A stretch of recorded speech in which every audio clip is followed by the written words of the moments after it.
People live in families. Some families are big.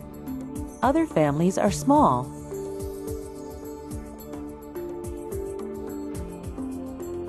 Some animals live alone. But many animals live in family groups as well. These are lions. They live in family groups. There are usually 5 to 7 females in the group.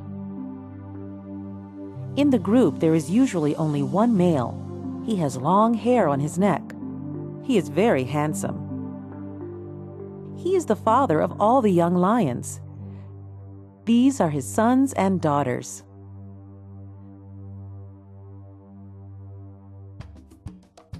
This is a family of meerkats.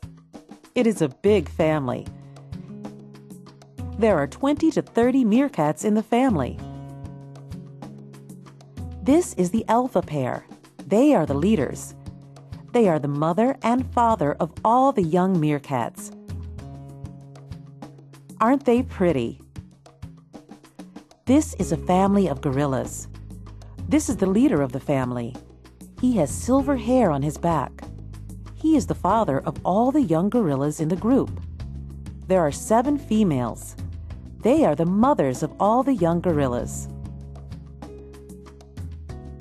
Families are important for animals and for people.